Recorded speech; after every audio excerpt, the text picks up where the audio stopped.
खरं तर मैदानासाठी 12 दिवसांपासून उपोषण सुरू आहे। आज आयुक्तांसोबत काय नेमकी चर्चा झाली आणि काही यातनं मार्ग निघाला आहे का? आयुक्तांसोबत ही चर्चा झाली की एक महिला गेले 12 दिवस उपोषण करते, त्यानंतर गेल्या 2 दिवसापासून आमरण उपोषण सुरू झालेलं आहे। केवळ चर्चा करू, बैठका करू या गोष्टींमध्ये न राहता याच्यावर तातडीनं सकारात्मक निर्णय घेतला जावा आणि त्याचबरोबर आयुक्तांना ही विनंती केलेली आहे की संपूर्ण जनतेची ही मागणी आहे, जे इक्वेस्टेरियनचे जे घोडेस्वारीची जो काही प्रोजेक्ट त्यांचा आहे तो पर्यायी जागेवर करावा। आपण नागरिकांना जे म्हणता आहात की मैदान पर्यायी जागेवर करतो, त्यापेक्षा आपण तो प्रोजेक्ट पर्यायी जागेवर करा, आमचं मैदान आम्हाला द्या, ही जी नागरिकांची म्हणणी आहे ही आयुक्तांपर्यंत पोहोचवली। आयुक्तांचा सोमवारी एलएक्यू लागलेला असल्यामुळं मंगळवारी बहुधा ही बैठक होईल आणि जर यातून निर्णय नाही झाला तर आयुक्तांना ही कल्पना दिली तर मग याला प्रशासनाचा मनमानी कारभार असं म्हणावं लागेल आणि मग याचा अगदी संसदेपर्यंत आवाज उठवावा लागेल। एकीकडे जर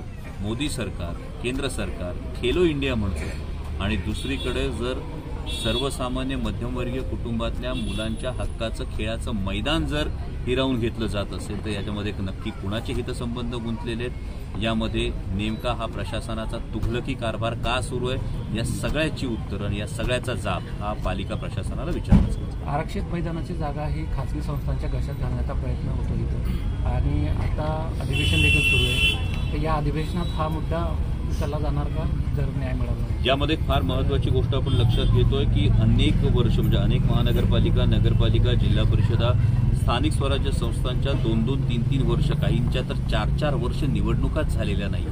त्यामुळे लोकप्रतिनिधी लोकांचं म्हणणं हे मांडू शकत नाहीयेत, त्यामुळे संपूर्णपणे हा प्रशासनाच्या हातात कारभार चाललाय। जर अशा पद्धतीनं प्रशासनाची मनमानी चालली असेल, अशा पद्धतीनं मग लोकांनी काय फक्त टॅक्सेस भरायचा का की आम्हाला यायला मैदान मिळणार नाही, आम्हाला फॅसिलिटीज मिळणार नाही, तर लोकांनी फक्त टॅक्स भरायचा का? हा प्रश्न लोकांच्या मनात निर्माण होतोय।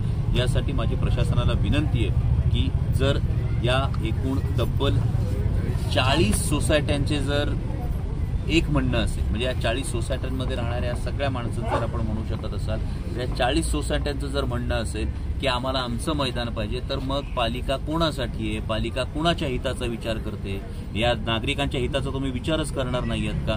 आणि त्यामुळे आयुक्तांना आता मी पुन्हा विनंती केलेली या भागाचा लोकप्रतिनिधी या नात्यानं की सर्वसामान्य जनतेचं जे म्हणणं आहे, नागरिकांचं जे म्हणणं आहे त्याला प्राधान्य द्यावं आणि जो घोडेस्वारीचा प्रोजेक्ट आहे तो पर्यायी जागेवर शिफ्ट करावा, पण नागरिकांना हक्काचं मैदान द्यावं। यावर लवकर तोडगा निघाला नाही तर पुढे काय इशारा राहणार आहे? यावर लवकर तोडगा निघाला नाही तर प्रशासकीय अनेक मार्ग जे आहेत ते अवलंबले जातील आणि जसं मी म्हणालो की संसदेचंही अधिवेशन सुरू आहे आणि संसदेच्या अधिवेशनात जर हा मुद्दा मला असं वाटतं की उचलण्याची वेळ शक्यतो महानगरपालिका आयुक्त हे आणणार नाहीत अशी माझी अपेक्षा आहे अजूनही त्यांच्याकडून आणि त्यामुळे आताही त्यांनी सांगितलं की मी सकारात्मक तोडगा काढण्यासाठी तयार आहे, त्यामुळे ते लवकरच यावर सकारात्मक तोडगा काढतील अशी मला अपेक्षा आहे।